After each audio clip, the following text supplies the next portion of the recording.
Hi, I'm Adrienne Hill. And I'm Jacob Clifford, and welcome to Crash Course Economics. What's wrong with you?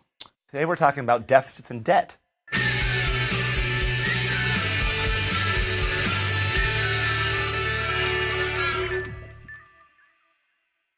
You've probably heard a lot about the national debt. So what is it, and where does it come from, and is it a problem? And most importantly, should you even care? First off, deficit and debt are not the same thing.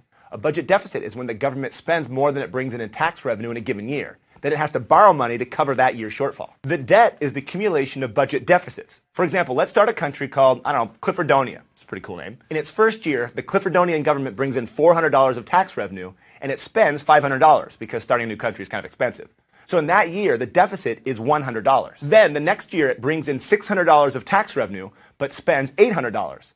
That year's deficit is $200. To calculate Cliffordonia's debt, add up all those yearly deficits. So at the end of the second year, it has a debt of $300, $100 from the first year and $200 from the second year. Things are looking pretty tough for Cliffordonia. Not only is the nation in debt, but it also has an average tax revenue of only $500 a year. It's going to be difficult getting that space program off the ground at that rate. Let's leave the plight of Cliffordonia behind for a moment and talk about the real world. Specifically, let's talk about the United States, since it has the largest debt. Hooray! America number one!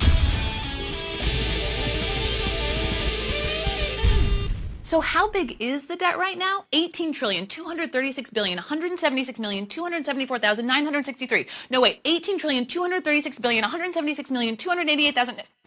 It's hard to keep up with, but it's a little over $18 trillion.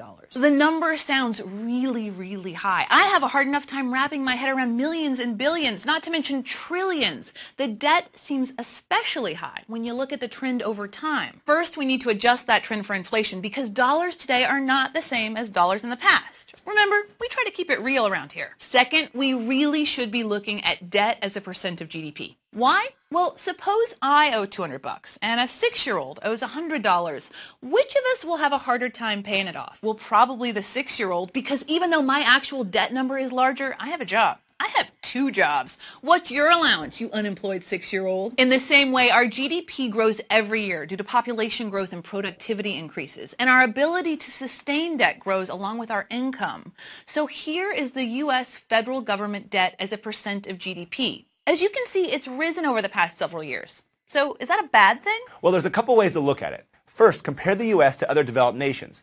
The U.S. has a higher debt to GDP than other countries, but several other countries have a much higher ratio. Some of these are in crisis, like Greece and Italy, but there are also other countries that are stable, like Japan and France, that have much higher levels of debt than the U.S. Second, most economists aren't concerned about the borrowing the U.S. has done already because they're too worried about the borrowing they're going to do. A lot of politicians and pundits have freaked out about this, while economists are focused on this. All right, what we need to figure out is what's driving those huge deficits in coming decades. Deficits are the difference between federal spending and revenue. So let's look at those as a percent of GDP. The problem isn't a drop-off in tax revenue.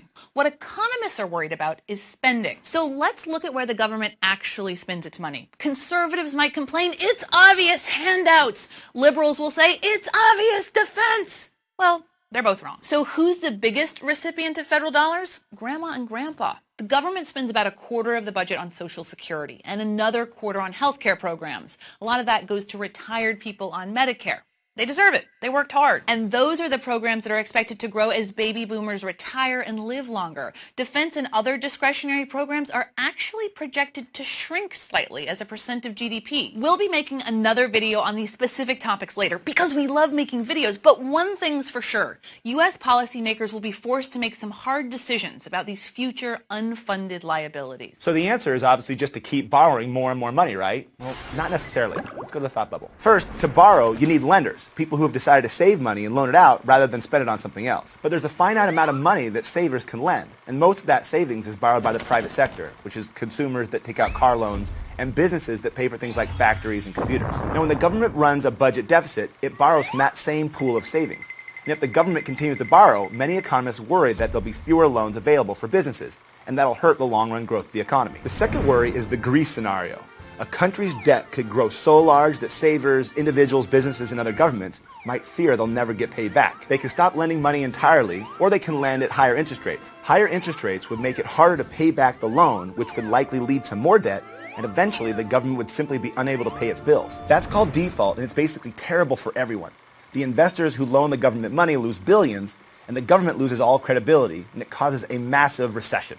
That's what happened to Greece a few years ago. It's what happened to Argentina in 2001, Russia in 1998, and many other countries throughout history. Thanks, Thought Bubble. Fortunately, the U.S. has something called the debt ceiling, which is a cap on how much debt the U.S. Treasury can issue. The U.S. will never, ever, ever be able to borrow more than the ceiling, so debt can never get out of control. No. Remember, the debt comes from repeated deficits. Deficits come from spending that's higher than revenues. The debt ceiling does nothing to cut spending or raise revenue. It just gets politicians into a big fight every few months. Basically, trying to cut the debt without raising revenue or cutting spending is like trying to lose weight by buying smaller clothes instead of with diet or exercise. It doesn't work. But there is good news for the U.S. First, both American and foreign lenders charge the U.S. government extremely low interest on its loans. That tells us they're confident in the government's ability to pay them back. And the low interest rates actually make it easier for the government to pay. Second, there are signs that the growth in healthcare costs could actually be slowing. Now, it's too early to tell if this is true, but if it is, the long-run budget picture will be much better than what we've shown. In fact, the projections for long-run deficits and debt have already been revised downward.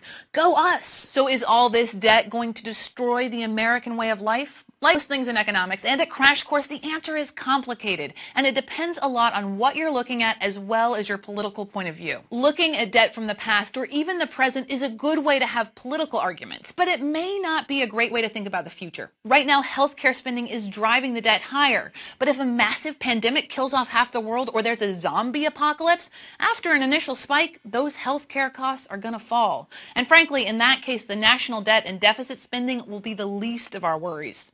On that cheery note, we've got to stop. Thanks for watching. See you next time. Thanks for watching Crash Course Economics. It was made with the help of all these nice people who do not have a deficit of talent. If you'd like to help keep Crash Course free for everyone forever, consider going over to Patreon. It's a voluntary subscription platform that allows you to pay whatever you want monthly to help Crash Course exist. Thanks for watching, and don't forget to be irrationally exuberant.